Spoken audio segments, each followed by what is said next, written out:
December 19, 1944. Noville, Belgium. Staff Sergeant James Cooney pressed his face against the frigid steel viewport of his M18 Hellcat, watching German panzers emerge from the fog-shrouded forest. The temperature hung at 15 degrees below zero. Cooney commanded one of 4 M18 Hellcats from the 705th Tank Destroyer Battalion that had just arrived in this small Belgian town, racing ahead of the advancing 10th Division. Behind him, the paratroopers of the 56th Parachute Infantry Regiment dug into frozen ground with entrenching tools that barely penetrated the earth. The German offensive, launched 3 days earlier across the Ardennes, had already smashed through multiple American defensive lines. Now, with Bastogne just 4 miles south and 7 critical highways converging on that single crossroads town, the Germans needed to push through Noville, fast.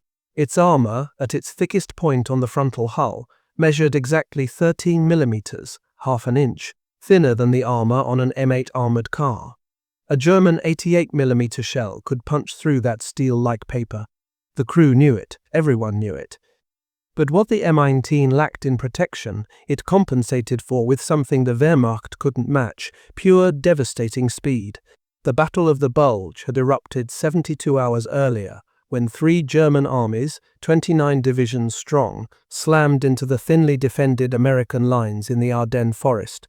Hitler had gambled everything on this offensive, codenamed Wacht am Rhein: drive west to Antwerp, split the Allied armies, capture fuel depots along the way, and force the Americans and British to negotiate a separate peace.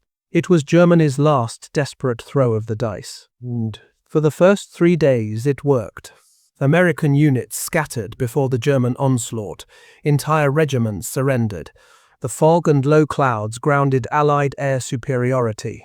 German tanks, including the feared Tigers and Panthers, with their massive 88mm guns and armor that could shrug off most Allied shells, pushed deep into American rear areas. Panic spread through command posts. The situation was dire. But the Germans needed fuel. Their panzers devoured gasoline at catastrophic rates, and the Wehrmacht supply lines were already stretched beyond breaking. The plan had always been to capture American fuel dumps. Without those depots, the entire offensive would grind to a halt. And one of the largest fuel concentrations in the entire European theatre sat near Bastogne. The town became the pivot point for the entire battle. Into this chaos came the M18 Hellcat, a machine that embodied a radical American tactical doctrine. While the Germans built heavier tanks with thicker armor, the Americans had pursued a completely different philosophy. The Tank Destroyer Force, established in 1941 under Lieutenant Colonel Andrew Bruce, rejected the idea that tank destroyers should be small tanks. Bruce wanted speed.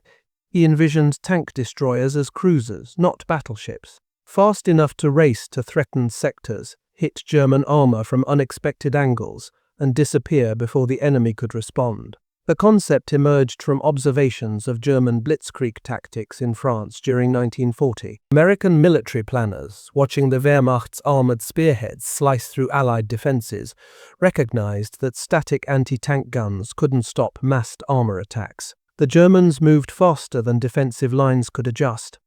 By the time anti-tank weapons were positioned, German panzers had already bypassed them, exploiting gaps and creating chaos in rear areas. The answer wasn't heavier static defenses. It was mobile firepower that could react faster than the enemy could attack. Lieutenant Colonel Bruce, appointed to command the Tank Destroyer Tactical and Firing Center at Fort Meade, Maryland, in November 1941, articulated this philosophy with clarity. Tank destroyers shouldn't match enemy tanks pound for pound. They should outmaneuver them, hit from unexpected directions, exploit tactical surprise. Not just mechanical speed, but tactical speed. The ability to concentrate force at threatened points faster than the enemy could exploit opportunities. This doctrine demanded a vehicle that didn't yet exist. The early attempts were failures.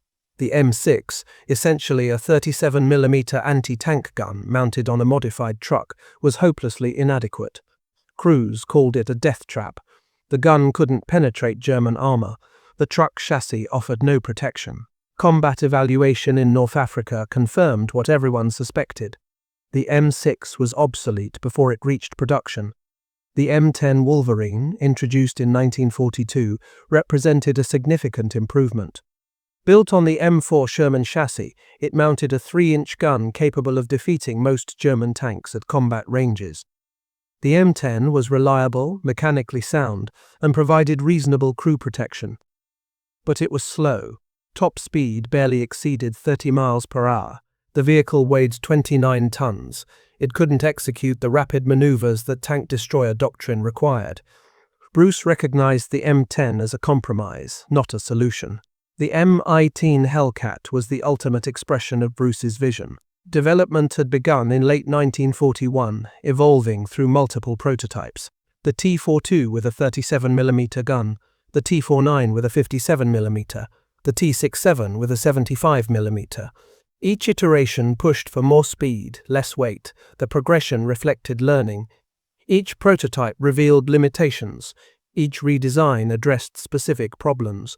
The process was methodical, systematic, driven by clear operational requirements. Finally, in 1943, Buick Motor Division of General Motors created the T-70 prototype, which would become the M18. The design studio, led by Harley Earl, famous for styling American automobiles, applied automotive engineering principles to military hardware. This cross-pollination between civilian and military engineering was characteristic of American industrial mobilization. The expertise developed in commercial automotive manufacturing was directly applicable to military vehicle development. The result was a tank destroyer that incorporated innovations from both domains. The result was revolutionary. The M18 used a Wright Continental R975C4 radial engine, the same engine that powered the M4 Sherman tank. The Hellcat weighed 17.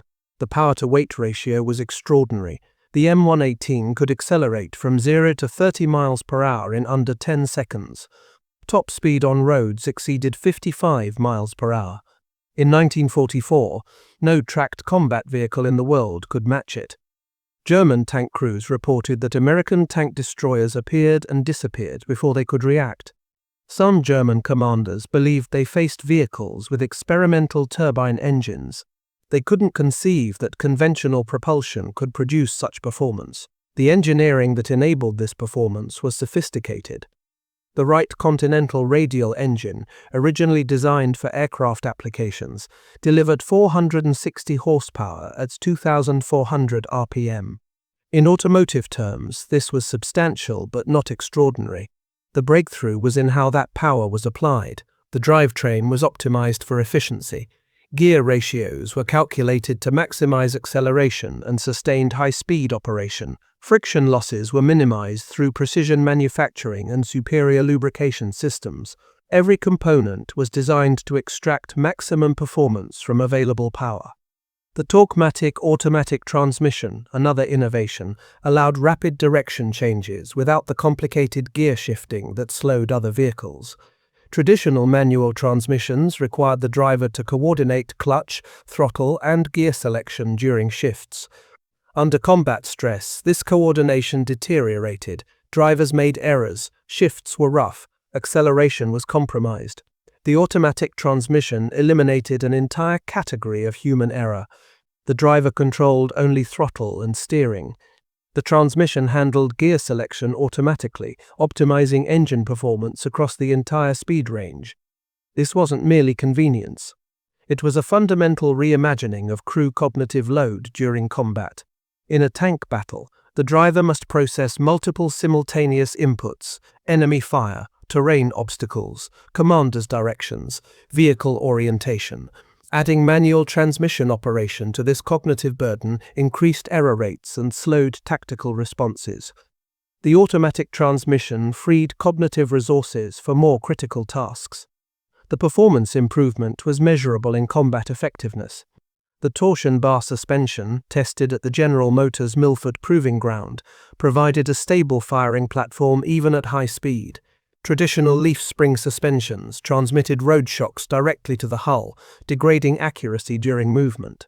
The torsion bar system absorbed vertical motion more effectively, keeping the gun stable. The suspension could handle extreme terrain at speeds that would have damaged conventional systems. During testing, M118 prototypes were driven across deliberately harsh terrain at maximum speed. The suspension survived conditions that destroyed comparable vehicles. The entire drivetrain could be removed through a large access panel at the front of the hull for maintenance. The designers had created a machine that crews could repair quickly and operate aggressively. The engine sat on steel rollers. 4 major connection points held it in place. Disconnect these points, attach extension rails to the engine mounts, and the entire power plant could be extracted through the front hull opening. With proper equipment and trained mechanics, engine replacement required less than 2 hours. This compared to multi-day operations for other armored vehicles. Battlefield maintenance could restore damaged M18s to operation rapidly, maintaining unit strength even under sustained combat. Armor thickness was minimized to the absolute lowest levels compatible with crew survival. The frontal hull, 13 mm. The turret, 25 mm at maximum thickness. The rear and sides, even thinner. A German machine gun could penetrate parts of the Hellcat's armor. The open-topped turret provided excellent visibility, but left the 5-man crew exposed to artillery fragments, grenades, and small arms fire. In the freezing Belgian winter, that open turret turned the fighting compartment into an icebox. Crews stuffed newspapers inside their uniforms for insulation. Some wore civilian overcoats over their field jackets, anything to survive the cold. The armor compromise was deliberate and calculated. Engineers had analyzed the trade-offs extensively. Adding armor meant adding weight. Every millimeter of additional steel plate reduced speed and acceleration. The calculations were precise. To increase frontal armor from 13 mm to 50 mm, matching the M10, would add approximately 3 tons to vehicle weight. This would reduce top speed by roughly 15 miles per hour and increase acceleration time by 40%. The tactical mobility that defined the M18's operational concept would be compromised. The designers chose vulnerability over protection, gambling that speed would provide survivability through tactical advantage rather than ballistic resistance. This was controversial. Tank crews wanted armor. The psychological comfort of thick steel between them and enemy fire was powerful, but the M18's designers believed that a vehicle fast enough to control engagement geometry could avoid being hit more effectively than a slower vehicle could resist penetration. The entire operational philosophy depended on this assumption. The main armament was the 76 mm M1A1 gun, the same weapon mounted on later Sherman variants. The M62 armor-piercing shell could penetrate 88 mm of armor at 1,000 yards. Against the Panzer IV, the standard German medium tank, this was more than adequate. The Panzer IV's frontal armor measured 50 mm. The M18 could penetrate it reliably at combat ranges exceeding 1,500 yards. Against the Panther's frontal armor, 100 mm thick and sloped at 55 degrees, it was borderline. The effective thickness of the Panther's frontal plate exceeded 140 mm. The M18's standard ammunition struggled to penetrate at typical engagement ranges. Against the Tiger's frontal plate, the 76 mm struggled even more. The Tiger I mounted 100 mm of vertical frontal armor. Combined with excellent steel quality and sophisticated internal arrangement, this armor was effectively immune to the M118 standard ammunition at most combat ranges. Only the T4 HVAP round, with its tungsten penetrator core, could reliably defeat Tiger frontal armor. But HVAP ammunition was chronically scarce. Production was limited by tungsten availability. Priority allocation went to units most likely to encounter heavy German armor. On September 19th, Lieutenant Edwin Leiper led an M118 platoon from Company C toward Léchicourt-la-Petite. Morning fog reduced visibility to 30 feet. Leiper spotted the muzzle of a German tank emerging from the mist, 30 feet away, point-blank range. He deployed his platoon immediately. In 5 minutes, 5 Panthers were burning. The Americans lost 1 M118. The engagement revealed the Hellcat's tactical potential in crystalline clarity. The fog, which limited visibility, also concealed the M118's movements. positioning their tank destroyers in slight depressions that provided hull-down firing positions. The depression concealed the lower hull while allowing the gun to bear on the approach route. When the Panthers advanced, they exposed their thinner side armor. The German tanks were oriented toward the anticipated American positions, not toward the actual M18 locations. The Panthers' powerful frontal armor faced the wrong direction. The 76mm guns fired rapidly. The Hellcat crews reloaded in seconds. The loader, positioned optimally in the turret, could maintain a sustained rate of fire exceeding 6 rounds per minute. The gunner acquired targets through the M70F telescopic sight, aimed with practiced precision, and fired. The loader slammed another round into the breech. The gunner acquired the next target. The Germans, expecting to face Shermans with slower rates of fire, were unprepared for the volume of accurate fire. Over the following days, the 704th destroyed dozens of German tanks around Aracourt. The Hellcats used shoot-and-scoot tactics, fire several rounds from one position, then race to another location before German artillery could respond. German tank commanders reported facing M18s in multiple locations simultaneously, not realizing they were engaging the same vehicles that had simply repositioned. The psychological effect multiplied the actual number of American tank destroyers. The Germans believed they faced a much larger force. Captain Tom Evans, commanding Company C, orchestrated ambushes with surgical precision. He positioned one platoon as bait, drawing German tanks into predetermined kill zones where 2 additional platoons waited in concealment. The Panthers, focusing on the visible threat, moved directly into flanking fire. Evans's company destroyed over 20 German tanks in a single afternoon, losing only 3 M118s. The tactical coordination demonstrated what trained crews could achieve with properly employed equipment. The September battles demonstrated that the M18's speed was more than velocity. It was tactical flexibility, the ability to be somewhere the enemy didn't expect. The Hellcat couldn't match German heavy tanks in a static gun duel, but it didn't need to. It fought a different kind of war. The vehicle transformed the tactical problem from how do we defeat superior enemy armor to how do we prevent the enemy from using their armor superiority. Sergeant Henry Hartmann of the 704th became legendary among tank destroyer crews. In a single engagement, Hartmann destroyed 6 German tanks with 1 M118. He used terrain features, positioned his vehicle behind bocage hedgerows and stone walls, fired, reversed, repositioned, and fired again. His loader worked with mechanical precision, slamming 76mm shells into the breech as fast as the gunner could acquire targets. The coordination between crew members, honed through endless training, made the difference between survival and death. Hartmann's technique revealed the importance of crew integration. The M18 wasn't operated by 5 individuals. It was operated by a single organism with 5 components. The commander identified targets and directed movement. The gunner engaged targets with precision. The loader maintained ammunition flow. The driver positioned the vehicle optimally. The assistant driver operated the radio and assisted with vehicle operation. When all 5 components functioned in perfect synchronization, the M118's capabilities exceeded the sum of its mechanical specifications. But the M118 had vulnerabilities that no amount of crew skill could eliminate. The thin armor was a constant threat. A single hit from a German tank gun, even a relatively light 75mm weapon, could penetrate the Hellcat's protection. Crews developed fatalistic humor about their vehicle. They called it the Hellcat officially, but privately referred to it as the paper coffin. The open turret, designed for crew visibility and escape, also exposed them to artillery airbursts. During preliminary bombardments, M118 crews buttoned up as much as possible, but there was no real protection. The psychological burden of operating a vehicle you knew couldn't protect you was substantial.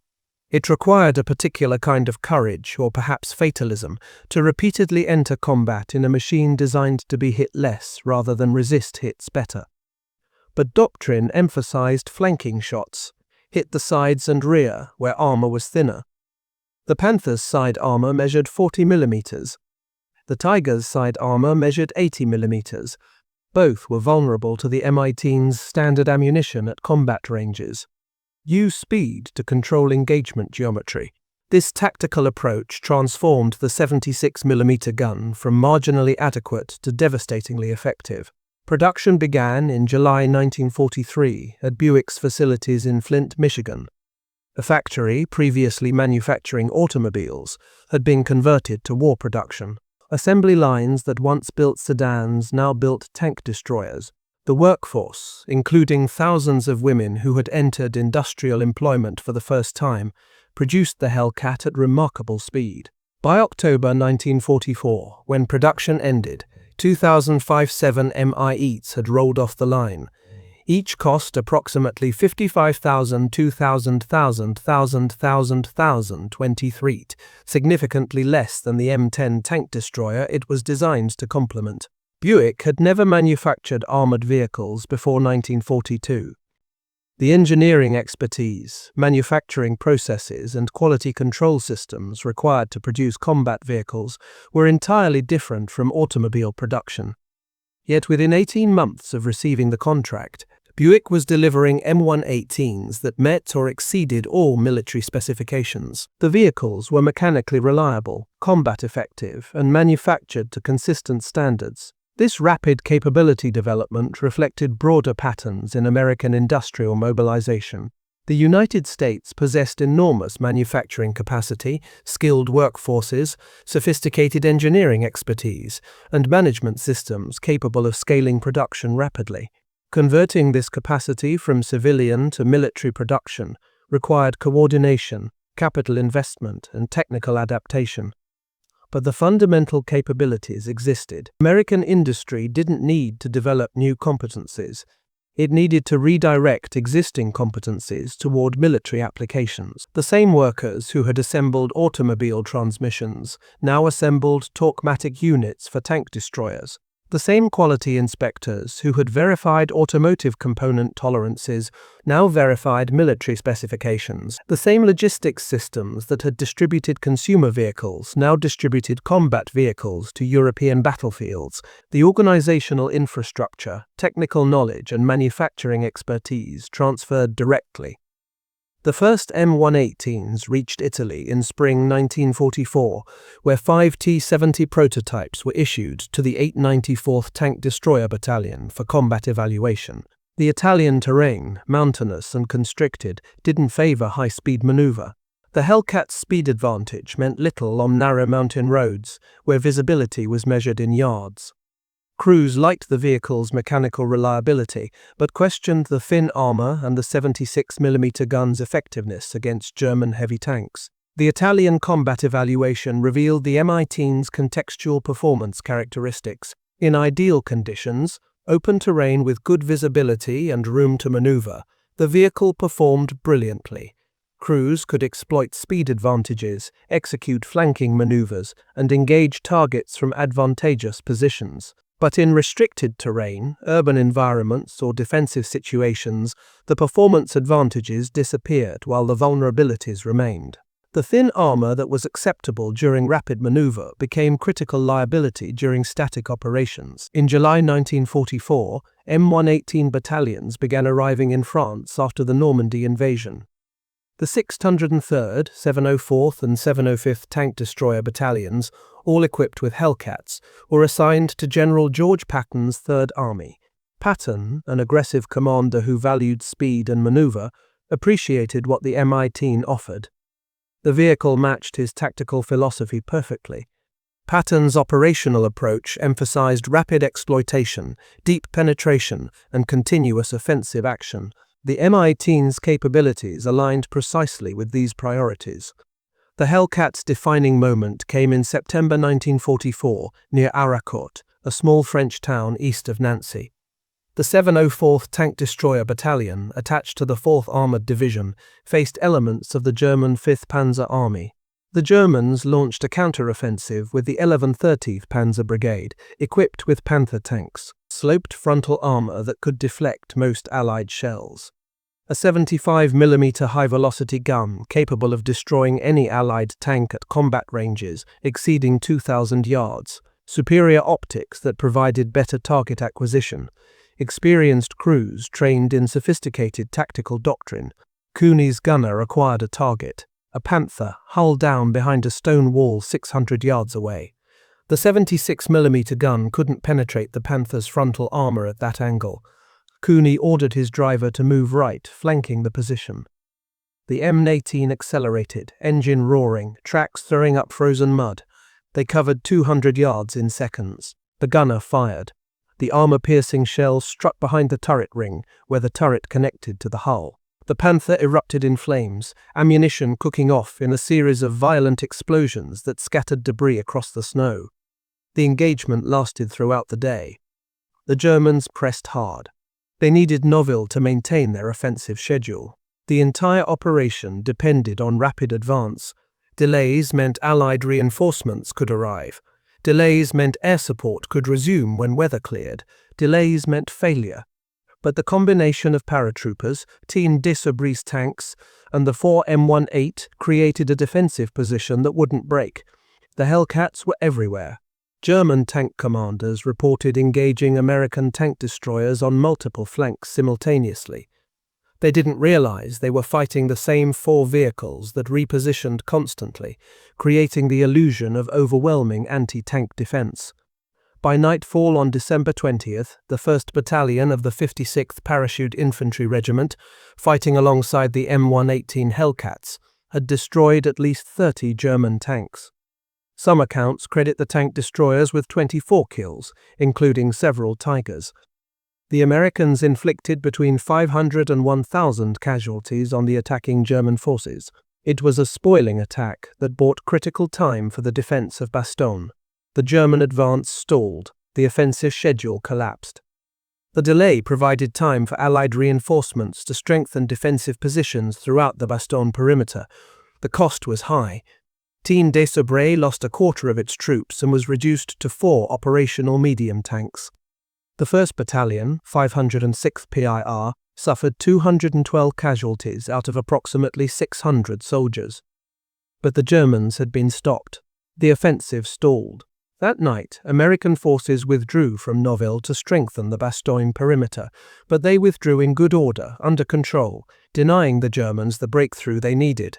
The 705th Tank Destroyer Battalion remained in Bastogne throughout the siege.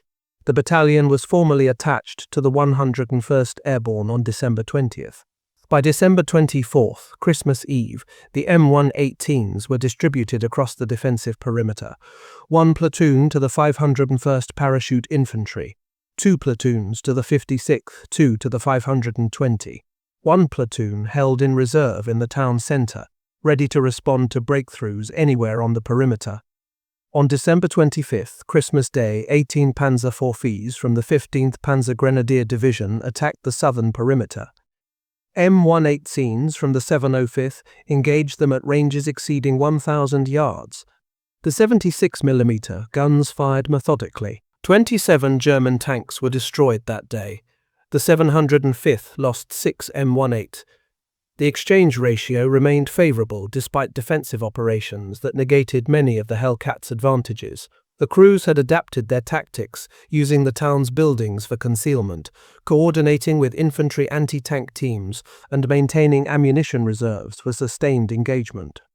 Throughout the siege, the battalion accounted for approximately 40 German tanks destroyed against minimal losses. The kill ratio was extraordinary. The M18's speed allowed crews to respond to threats anywhere on the perimeter. When German tanks attacked the east side, Hellcats from the west raced across Bastogne to reinforce. When the north came under pressure, M18s from the south repositioned. The flexibility was decisive. The Germans couldn't concentrate force effectively because American anti-tank capability could concentrate faster than German armor could mass. Private First Class William Harper, a loader on an M18 in Bastogne, later described the experience in letters home. "My hands went numb after loading just a few rounds. We wrapped cloth around the shells because touching bare metal with bare skin would freeze instantly. But when the Germans came, we forgot about the cold. The gun fired, I loaded, the gun fired, I loaded. It was rhythm. Mechanical. We didn't think, we just worked. And the Hellcat moved so fast between positions that the Germans never knew where we were. That speed saved our lives more than armor ever could have. The inadequate high-explosive shell for infantry support work was another limitation. Tank destroyers were increasingly used in direct fire support roles, hitting bunkers, machine gun positions, and fortified buildings. The M42 high-explosive shell lacked the destructive power that infantry commanders wanted. The shell was optimized for anti-tank work, with a relatively small explosive charge designed to penetrate armor. Against fortifications, it was less effective. Crews improvised, using armor-piercing shells against bunkers, but this reduced their anti-tank ammunition supply. The vehicle was being used in roles it wasn't designed for, with predictable limitations. By October 1944, only 5 M18 battalions were operational in Europe. The slow deployment reflected concerns about the vehicle's firepower and protection. Many commanders preferred the M10 with its better crew compartment layout and the perception of superior armor, even though the M10's 3-inch gun had similar penetration to the 76mm. Others waited for the M36, mounting a 90mm gun capable of reliably defeating Panthers and Tigers from the front. The M36, when it arrived in theater, could penetrate the Panther's frontal armor at typical combat ranges. This capability was highly valued. The German offensive exploded across the Ardennes. The attack achieved complete tactical surprise. American units, many green replacements still training, collapsed under the assault. Entire battalions were encircled and destroyed. The Germans advanced so rapidly that American supply depots were captured intact, fuel and ammunition falling into Wehrmacht hands. The offensive was Germany's last major strategic gamble. Every available reserve, every operational tank, every experienced unit was committed. The assault force included elite Waffen-SS divisions, experienced Wehrmacht panzer divisions, and Volksgrenadier infantry divisions. The 705th Tank Destroyer Battalion, under Lieutenant Colonel Clifford Templeton, was in reserve 60 miles north of Bastogne on December 18th when the orders came. Move south. Maximum speed, get to Bastogne before the Germans cut the roads. Roads were clogged with retreating American units and Belgian refugees fleeing the German advance. The 705th pushed through the chaos. The journey was desperate. Intelligence reports indicated German armored spearheads were racing toward the same objective. If the Germans reached Bastogne first, the town would fall, and the entire Allied defensive line in the Ardennes would collapse. They arrived late on December 19th. The town was already partially surrounded. The 101st Airborne Division, rushed to Bastogne from reserve positions, had just established a perimeter. But the paratroopers had no organic armor, no tank destroyers, no heavy anti-tank weapons beyond bazookas and anti-tank mines. The only thing between 18,000 lightly armed airborne soldiers and the entire German Tekken Panzer Division were a handful of M18 Hellcats. Templeton detached elements of his battalion to various critical points, a platoon to hold a bridge at Autreville, another platoon to La Roche. 4 Hellcats, under Staff Sergeant James Cooney and others, were ordered north to Noville to support Team Desaubrey, a task force from the 10th Armoured Division already defending the town. Noville sat on high ground northeast of Bastogne. It controlled the direct road from the north. If the Germans took Noville, they could roll straight into Bastogne. Team Desaubrey had arrived just hours before the Mi-18s, racing at high speed to block the German advance. The journey itself was one of the few documented instances where the Hellcat's 55-mile-per-hour top speed was used operationally. The American column had literally outrun German forces trying to cut the road. The race to Noville became a microcosm of the entire battle. Whoever arrived first would control the tactical situation. On December 20th, the 2nd Panzer Division attacked Noville. The assault began at dawn. German tanks emerged from the fog that blanketed the frozen Belgian countryside. Panthers. The snow erupted in black geysers of frozen earth. The German assault was methodical. Artillery preparations softened defensive positions. Infantry advanced to suppress anti-tank weapons. Tanks followed, providing mobile fire support and breakthrough capability. The coordination was professional, executed by experienced units that had fought across Russia and Western Europe. The 4 Mi-8s went into action immediately. Their crews had prepared fighting positions during the night, shallow pits scraped into the frozen ground that provided minimal protection while allowing rapid movement. The Hellcats used their speed to shift between positions. Fire. Reverse. Race 200 yards laterally. Fire again. The Germans couldn't track their movements in the fog and snow. The limited visibility that hampered long-range engagement also concealed American repositioning. The M118 crews exploited this ruthlessly. The defense of Bastogne validated the M18's design philosophy in the most brutal way possible. In a battle where the Germans had numerical superiority, better individual tanks, and the initiative, the Hellcat's speed and crew training made the difference. The vehicle couldn't absorb punishment. It could be where it was needed when it was needed. The siege demonstrated that properly employed equipment, operated by trained crews following sound doctrine, could overcome significant disadvantages in materiel. After Bastogne was relieved on December 26 by elements of Patton's Third Army, attitudes toward the M18 changed throughout the American military establishment.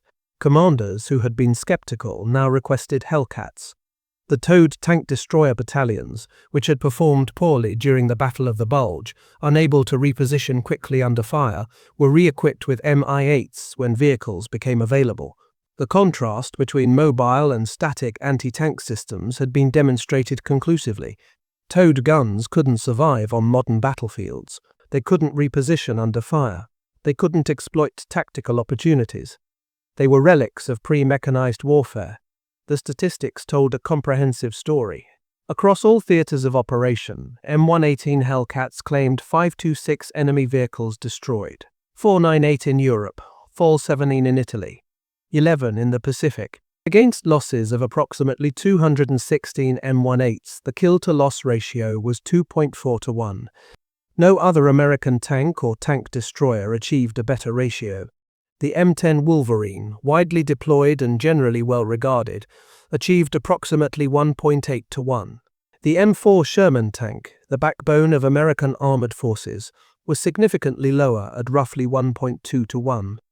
The Mi-8, paper-thin and vulnerable, outperformed them all in the specific metric that mattered most, destroying enemy armor while surviving. The numbers, however, concealed complexity that any honest analysis must acknowledge. Most M18s were not used primarily as tank destroyers.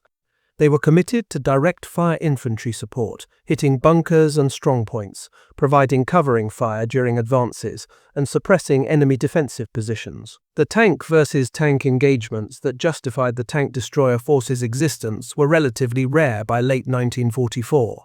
German armor was increasingly dispersed, used in small groups to reinforce infantry positions rather than massed in the armored spearheads that American doctrine anticipated. The technological lessons from the M18 influenced subsequent American armor development profoundly. The emphasis on automotive engineering principles, reliability, maintainability, became standard considerations in military vehicle design. The torque-matic transmission, though not widely adopted immediately due to cost and complexity, demonstrated that automatic transmissions were viable in military vehicles. Later, American tanks, including the M60 and M1 Abrams, would incorporate automatic transmissions as standard equipment. The torsion bar suspension became standard on American tanks, replacing older leaf spring systems. The modular maintenance approach, allowing rapid component replacement in field conditions, influenced design philosophy across multiple vehicle programs through the Cold War era. But the deeper lesson was about trade-offs in weapon design and the impossibility of optimizing for all conditions simultaneously. The M18 represented an extreme position on the spectrum between armor, firepower, and mobility. It sacrificed protection almost entirely in pursuit of speed. This worked brilliantly when tactical conditions allowed that speed to be used effectively.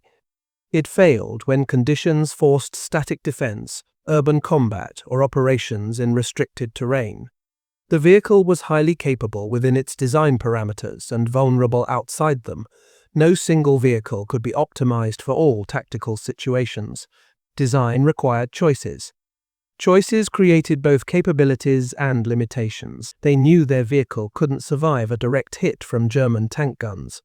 They knew the 76mm gun was marginal against heavy German armor from the front. They knew the open turret exposed them to artillery, small arms fire, and winter cold. But they also knew they could outmaneuver anything the Germans fielded. They could arrive first, shoot first, and disappear before the enemy could respond effectively. That edge, when combined with training and tactical skill, made the difference between effectiveness and obsolescence. When Germany surrendered on May 8, 1945, the M18 Hellcat had proven itself as the most effective American tank destroyer of the war by the metrics that mattered most. The 2.4-to-1 kill ratio wasn't achieved through superior armor or overwhelming firepower. It was achieved through speed, crew training, tactical doctrine, and the willingness to accept vulnerability in exchange for mobility. The vehicle embodied a philosophy: avoid enemy strengths, exploit enemy weaknesses, control the terms of engagement, and survive through maneuver rather than resistance. The tank destroyer force itself was disbanded shortly after the war ended. The specialized force structure couldn't be justified in peacetime military organization. The doctrine of massed tank destroyer battalions held in reserve to counter massed armor attacks had never materialized as originally conceived. German armor was rarely concentrated in the way that pre-war American planners had anticipated. The M18 was retired from US service immediately after World War II ended, replaced by more versatile vehicles that combined anti-tank capability with other functions. But the M39 armored utility vehicle, a turretless variant of the M18 chassis, saw extensive service in the Korean War as a personnel carrier, cargo vehicle, and ammunition transporter. Surplus M18s were provided to Allied nations under military assistance programs. Yugoslavia operated Hellcats into the 1990s during the Balkans conflicts. Taiwan, Venezuela, and West Germany all used M118s through the 1950s and 1960s. Some vehicles remained in service for nearly 50 years, a testament to the fundamental mechanical soundness of the design. On a frozen hillside outside Bastogne, with German panzers visible through the morning fog and the temperature far below zero, Staff Sergeant James Cooney didn't think about industrial policy, doctrinal debates, or the historical significance of his vehicle. He thought about the next 30 seconds, about his crew's coordination and their survival, about getting through this engagement alive so they could face the next one. The M18 gave him tools, speed, a capable gun, mechanical reliability, excellent visibility. But Cooney and thousands of other tank destroyer crewmen transformed those tools into a weapon system that helped stop the last major German offensive of the war. That transformation required more than good engineering. It required crews willing to fight in vehicles they knew were vulnerable. It required commanders who understood how to employ the Hellcat properly rather than misusing it in roles it couldn't fulfill. It required maintainers who kept vehicles operational under brutal conditions. It required an industrial system that could design, produce, and deliver complex military hardware at scale and speed. The M18 Hellcat was all of those things simultaneously: a machine, a weapon, a tactical system, and an expression of American industrial and military culture in the middle years of the 20th century. In the end, speed proved to be armor of a different kind. Not the steel that stops shells, but the velocity that prevents them from arriving at all. And sometimes, in war, that difference means everything.